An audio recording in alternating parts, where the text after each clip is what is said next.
Here. So there's some really big things happening in red states such as Wyoming, North and South Dakota, Montana. And what I'm seeing right now, the Biden administration is planning on pulling rent relief back from the landlords. So what essentially has happened so far the last 18 months is that tenants were promised certain things and landlords were promised certain things. And these promises in many ways never got fulfilled. Now, what's ultimately going to happen, I believe, is I think that the big pocketed investors and possibly yourself are going to see this and pay attention to this and understand that there could be a wave of foreclosures, a tsunami of foreclosures happening in these markets simply because a lot of these landlords are depending on these big checks that they've had these tenants for 6 months, 12 months, 18 months that are delinquent, and they're holding all of this debt. And now they're going to have a situation where they're going to have to potentially file a eviction, which could take 6 months or 12 months from the time of filing to actually remove the tenant. And now in this situation, they would be then holding the property for a year or 2 years, receiving no rent, and not many landlords are going to be able to do that. So what I think is going to happen is that the big investors or the smart investors are going to be on the sidelines waiting to buy distressed opportunity like we've seen in 2008, 2009, 2010, 2011. These times are when people make a lot of money. So in this live stream, I'm going to walk you guys through what Politico is talking about that Biden is proposing to do right now in these red states. I'm going to say what's up in the chat, and then we are going to begin. Someone said evictions don't take 6 to 12 months. No, normally they take, depending on the market you're in. If you're in LA or New York, it might take 3 months, 4 months. But the court systems are so backed up that for you to get in front of a judge, if you filed today, would not happen in 30 days in most locations. It would take a substantial amount of time in comparison to what it would have taken 2 years ago to get in front of a judge. So I'm going to say what's up in the chat, and I'm going to walk you guys through this.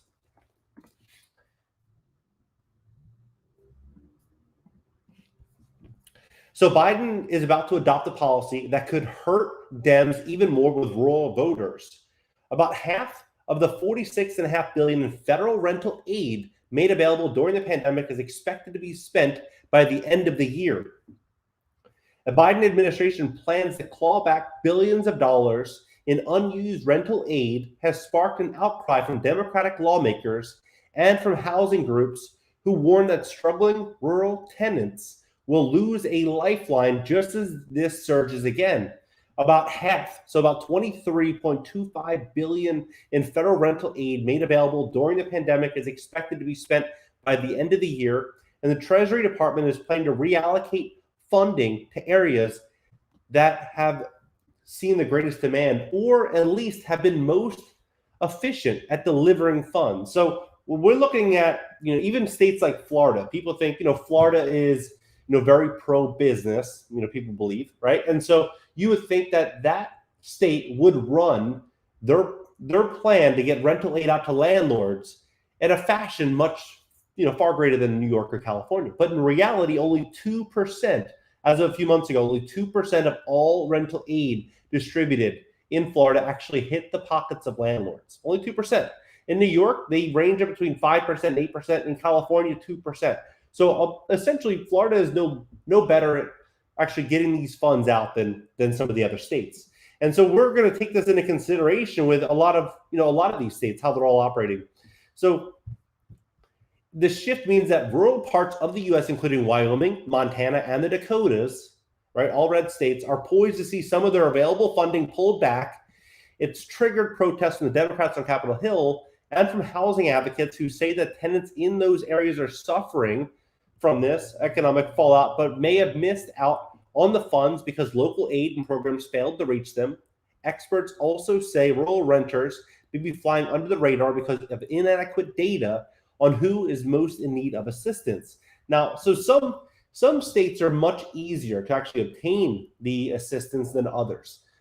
For example, in California, you have to kind of jump through a lot of red tape to get the funds. Tenants they really have to be proactive in filling out the applications, and it's a follow-up process. It's not something very simple and easy. Whereas other states, it is relatively, it's less burdensome to actually obtain the funding. And so this is one of the big problems that landlords have had, these small landlords, is getting everything in line to actually get the funding. If you're living in rural America, you're getting hit pretty hard. Rep. Emanuel Clever, Democrat from Missouri, who chairs a subcommittee on housing policy, we've got millions of residents who are now today experiencing acute housing problems that frankly are oftentimes overlooked because the attention is on big city housing issues. The pushback is the latest tension to emerge from the federal government's renter rescue, which was intended to keep Americans housed and landlords whole during this. States and cities responsible for doling out the funds have strained to execute distribution programs over the past year. They have distributed less than 30% of the money as of the end of October, according to the latest figures made available by the Treasury Department. Congress required Treasury to allocate excess funds from jurisdictions with low disbursement rates to those that need additional funding. Now, another thing to consider is, what are they going to do with the money, right? What are they going to do with the money? I know Biden wants 2 million units for affordable housing. Now, if they're going to pull back, say 20 or 22, 23 billion dollars in capital, are they then going to use some of that funding to acquire assets, acquire property? That's the big question. There has to be some type of utility with this money.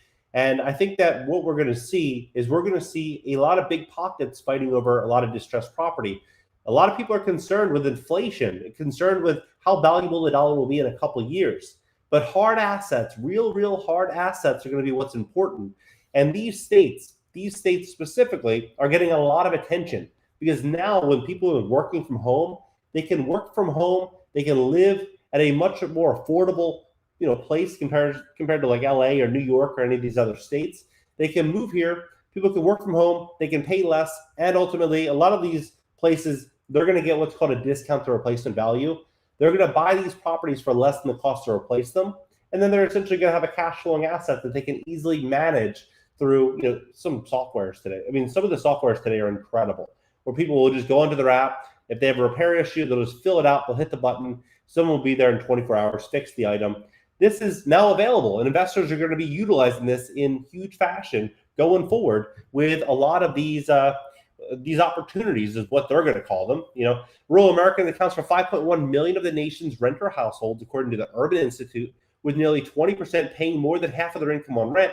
Analysis of government data by Harvard found that 48% of renters living in rural areas and towns had incomes below 25K. That's actually a really good thing for some of these investors, because they're saying, okay, low incomes obviously equate to lower rents, right? But essentially, what we all know is probably going to be coming down the road is going to be some form of either a universal basic income. There's going to be some type of full assistance, right? And with these lower wages, what we're ultimately going to have is rents will likely stay stagnant or potentially go up if there's some type of monthly distribution that comes out, which is, this is talked about almost daily. A lot of pilot programs are already doing this throughout California, New York. There's many states doing this right now.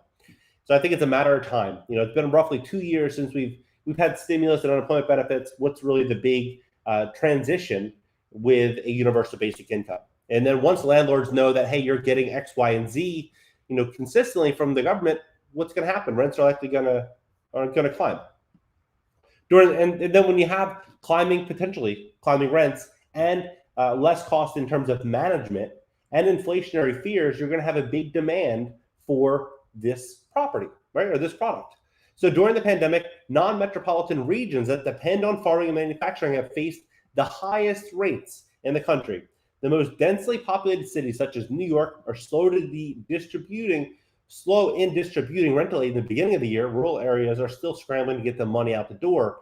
Rural counties and states, in many cases, lack infrastructure in terms of both government agency staff and broadband access to find tenants in need, to enroll them, and hastily built new assistance programs. You would think that if their intention was to get rental aid, rental relief out to landlords, what they would do is they would make it so easy, like so simple, a 30-second application where they fill it out, Someone from the government agency calls the landlord, calls the tenant, they verify it, maybe they put them on a Zoom call for 2 minutes, they go through everything, and they send the money electronically, right? Just like a stimulus check. They would do something to make it quick and easy. They wouldn't have all this red tape.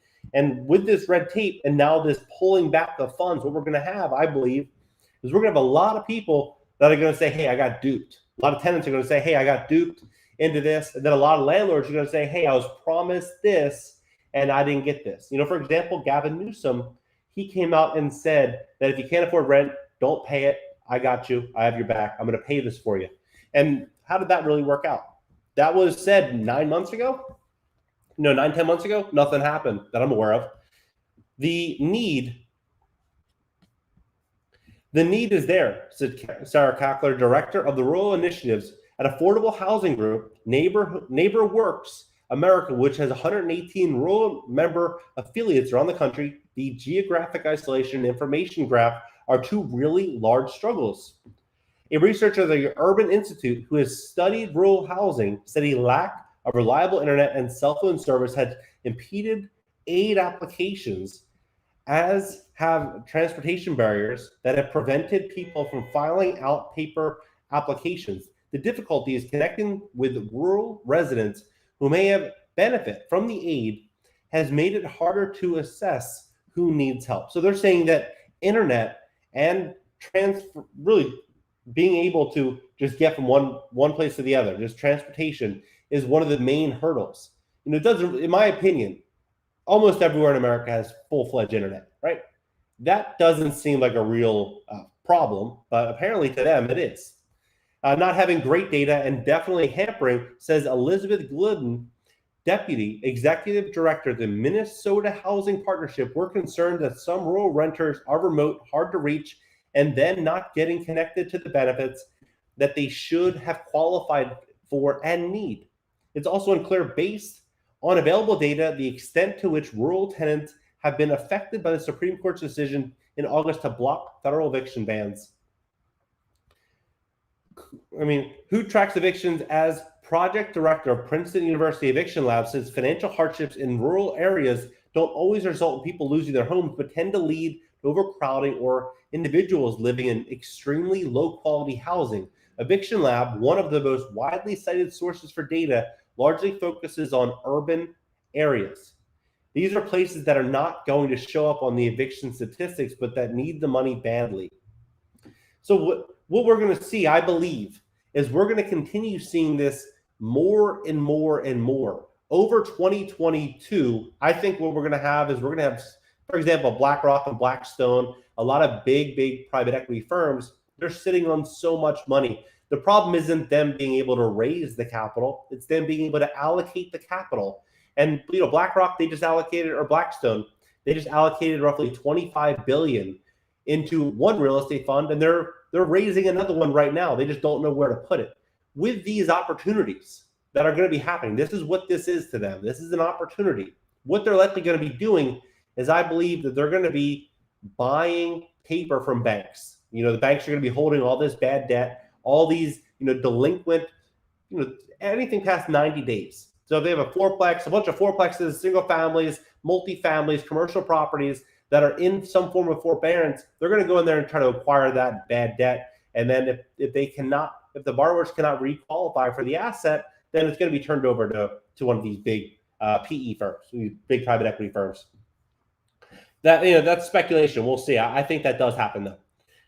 Cleaver, whose home state of Missouri is nearly 40% rural and had spent over 23% of its first round of federal rental funds as of October 31st, said in an interview that big cities have organizations that exist solely to stir activism around high quality rental housing. You won't find that anywhere in rural America, said Cleaver, who's been pressing Treasury on the issue. The concerns of Cleaver and other lawmakers have become more urgent following a November 30th deadline for states and cities that have spent most of their first round of rental aid to apply for additional funds that will be clawed back from other areas. Treasury is sorting through the applications and expects to announce reallocations this month, according to a senior Treasury official who declined to be named to discuss the process. The senior official said the department is aware that states with rural areas have a harder time connecting with vulnerable tenants, and that it can be difficult to accurately assess the need of the result. Any state or local program that failed by mid-November to obligate at least 65% or spend 15% of their share from the first $25 billion approved by Congress stands to lose the money, right? If you remember Gavin Newsom, I think they acquired, I'm not sure if this is, so don't misquote me, but they acquired 6,000 doors in California, 6,000 doors over 5 months. Now, I'm not sure where they're getting this money, but I would guess that, you know, they have a big war chest of capital, and this could be one of the war chests that they have. They're going out there possibly using this money to acquire property. A Treasury spokesperson emphasized that they will still have access to a second $21.6 billion batch of funds that lawmakers authorized in March. A few rural states are obvious candidates to see funds taken away. As October 31st, South Dakota has spent 4% of its first rounds, Wyoming 5%, North Dakota 6%, Montana 11%. None of those states have separate county or city programs within their borders to which they can redirect money. So you look at this on a map. I can show you this. Let's see here. So you look at this on a map.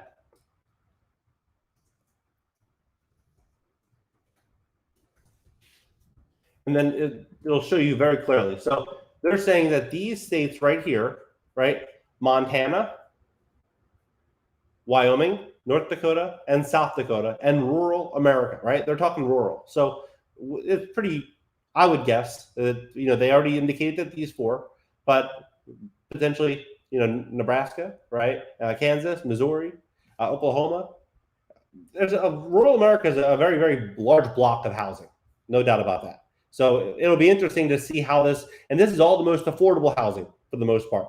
When you get into some of these blue markets, it's more expensive to live there, right? And so this is the most undervalued property here. So I would think that people raising capital to buy real estate are timing it right, because the next 6 months, we could really start to see some real distress here if that rent relief money is pulled, like what Politico is stating that Biden is stating.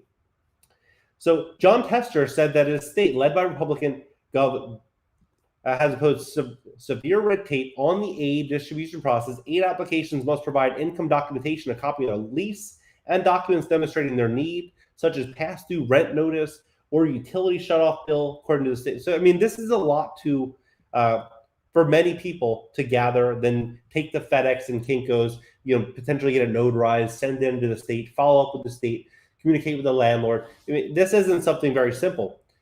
Treasury has encouraged program operators to rely on applicants' self-assessments of need and income. It's going to cost many Montana renters the roofs over their head if these resources disappear due to the negligence of the state.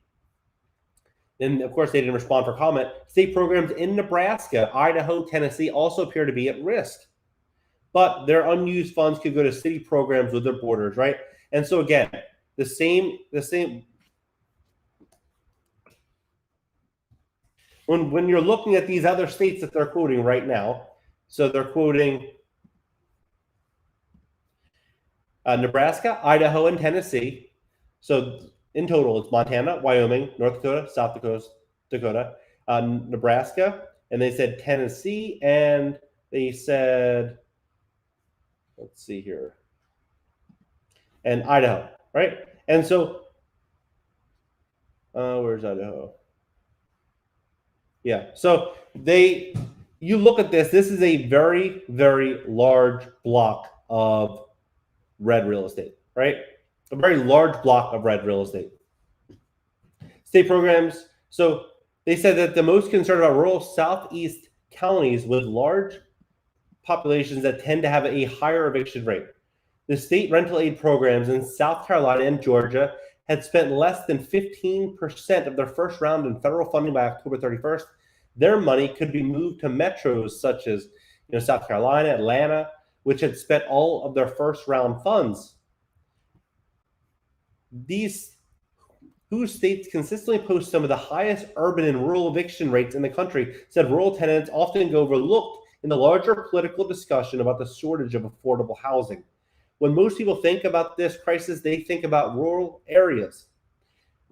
Clyburn said at a rural housing conference this month, this picture is incomplete. We must bring down eviction rates everywhere, but we have to work in rural communities, right? So we have work to do in rural communities. So what we're going to see, what do you guys think about this? We're going to be seeing a situation in Idaho, in Tennessee, North Dakota, South Dakota, Wyoming, Montana, a lot of red real estate where the funding could be pulled. I would personally think that if they're going to be pulling the funding, as I've stated in this video, not fear-mongering or anything, if they're going to pull funding, there's going to be opportunities to invest in real estate. But there's also going to be some really big learning lessons here. One of the big learning lessons is that when something is promised, until it's actually delivered, it's just words, right? So tenants were promised certain things and landlords were promised certain things. And because those promises in many cases went unfulfilled, there was then this tension between both groups, the landlords and the tenants, both expecting something from a third party that didn't really come to fruition. So now the finger is going to be pointing at who, right? Very, very big problems come to the housing market. Who's really going to be the one that's going to be blamed for this?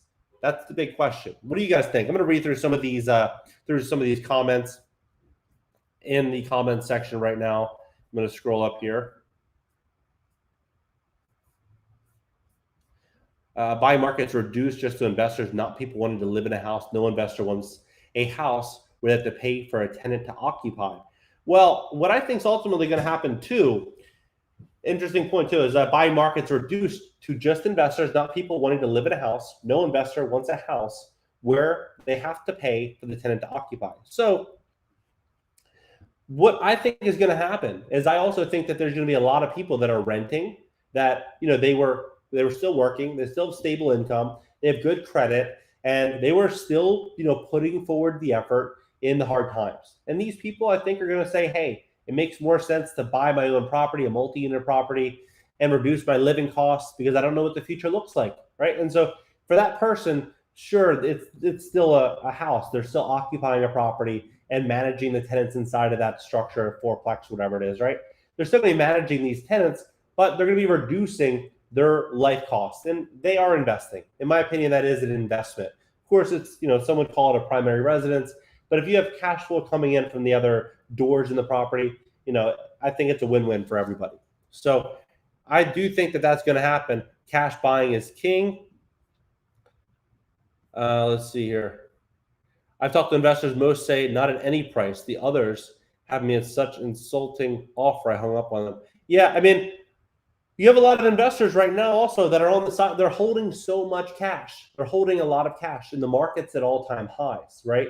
And so when we're looking at the market, we can go on Zillow, we can go on a lot of these third-party websites and see, what properties are asking and what they're recently trading for. But these are record-breaking sums, right? And no real smart investor wants to go out there buying properties, turnkey properties, at record-breaking prices. What they want to do is they want to either buy a value-add property where they can go in there and fix the property up and increase the value of the property, put a margin of safety in the deal in case the market drops 10, 20, 30%. People are looking for a deal. People that have cash are looking for a deal, and they're patient. So Morgan Stanley's already buying up property in destroyed areas. Yep, no doubt about it. That's why they're Morgan Stanley. We'll get to some point, I think, where you'll get them evicted. Yeah, eventually. But the big question, I think, is going to be how long is this going to look? How long is it really going to take? I think that what we're going to see is a real big backlog in evictions. I think we could even see a situation where an eviction moratorium comes back into play, in the in the next few months. We could see this. It's speculative, but we are seeing we're seeing a lot of those headlines that we've seen in the past. And this could bring an eviction moratorium back. If this did happen, and then the rent relief was pulled, like what Biden is saying through Politico, then we could see a situation where, maybe it's delayed a little bit longer to actually get the eviction completed. But the longer it's delayed, the bigger the pockets are of the investors that are going to go out there and scoop up this property, right? So ultimately, I think real estate is an incredible investment, but I think it's very important to understand what is going to happen, right? And where are the best markets to invest? Because all this is changing so fast. 5 years ago, if you would have asked me, or even 3 years ago, where's the best place to invest? I would say New York or California. And yeah, of course, landlord-tenant laws were troubling and things like that, right? But you had the demand. There's so many good things going for those markets. But now those markets are going through so much change that I'm unsure of what being a landlord is going to look like in California, New York, even in a year from now. Just so much change happening so fast. Nothing prevents you from starting your own business to be the master. Yep. I've been talking a lot about this actually on my channel here, and also on Instagram. If you're not on Instagram or follow me on Instagram, follow me on Insta. Post a lot on my story. But right now is the best time to start an online business. No doubt about it. Best time. And you can move around with that online business. You can relocate anywhere. If you're going to start taking capital from that online business and investing in real estate, you can move to the market that you're going to be investing in and control your own universe. Everything is, I'm reading, take a loan out on it and buy another house and repeat. Yeah, so like the Burr model of doing that, where you'd fix it up and you'd renovate it and refi it, right? And you repeat the process. That worked very well for a very long time. But the big question is going to be is how can landlords, what's going to be the ability for most landlords to hold on if, let's say, we had another year or 2 years of this where landlords are struggling to hold on to the debt. Because if you're sitting on 80% debt, which was advised by most real estate gurus, to refi out as much as you can and sit on 80% debt, 20% equity, and hold on and then continue repeating that process. Well, if you have a situation where, let's say, your occupancy rates decrease, your evictions end up going up in terms of just a longer process to actually get the tenant out, or you have a situation where potentially rents go down. There's a variety of different new caveats in the real estate market that are going to change, I think, that model going forward. They don't want people to live in rural. John, I'm down my last buck. Someone asked me, John, I'm down to my last buck. Do I file for bankruptcy? So what? And thank you for sharing that with me. So what I would suggest is always speak with appropriate legal counsel. If you are going through a very hard time, and let's say you have debts, or because everyone's situation is different, and I'm not a bankruptcy attorney. So what I would suggest doing is going online, go on Yelp, look up a bankruptcy attorney in your market, in your area, and search by most reviewed. And a lot of these attorneys essentially are going to give you a free zero-cost consult. And I would do that with 3 or 4 different attorneys, and then look at all of your options. That would be my suggestion. But thank you for sharing that. I'll be wealthy in my late 30s. I think right now a lot of people, we actually don't have as much time as what a lot of people think. So I think that most people should be looking at like a 12 to 36 month timeline of, if you want to reach your end goals in your life, you want to get to be a millionaire or 5 million, 10 million, whatever it is. It shouldn't be, I'm just going to save up X amount every single month for this many years. It should be, what's my year going to look like in 2022? That's going to get me 80% of the way there. Like thinking really big and taking aggressive action, because the world's changing so fast. If you don't have big plans and big actions behind these changes, could be left behind. Yeah, foreclosures backed up about 2 years. Yeah, there's a lot of backup. There's a lot of backup in the foreclosure process. So I believe that people that think that they're going to be able to get a tenant out in 30 days or 60 days, 90 days, unless you live in some market in Florida, some market in Texas, where the court systems are, relatively just open, like in terms of no backlog, you're very fortunate. But if you live in like a, metropolitan city like Chicago or New York or LA or any of these markets, you're not going to be able to get into it in front of a judge in 30 days. I can almost guarantee you that, unless you have some real stroke of luck. It's really probably going to take you, probably a year to get in front of a judge if you were to file today. Because you think about how many landlords in your market have been trying to get in front of a judge since, last 18 months. Courts have been open for a little while, right? But there's still so much backlog. There's so much backlog, and the courts are going to be looking at more important cases, not just all tenant cases and landlord cases. There's so many big cases happening in courts that are already pushed back as well. So we're going to have a situation as a whole where just the court system is really pushed to the limit. How to leave rat race is a painful process. One of the big things is that reducing your expenses, like house hacking, probably heard of it. It's a very, very important role that it plays in a lot of people's ability to leave the rat race. Meaning, if you are going to reduce your expenses greatly, you're obviously going to have more money to save, and you're going to be able to put yourself in a position to invest more. And that person is actually going to have a big advantage over the one that, you know, kept their expenses the same, hoping to hit a big win streak. Sell the house with the tenant still inside. Yeah, I mean, if the tenant is not paying, just take into consideration that most investors are taking the problems that they're going to be solving into account for the money that they're going to put forward. Meaning, investors are paid based upon the problems that they solve in the marketplace.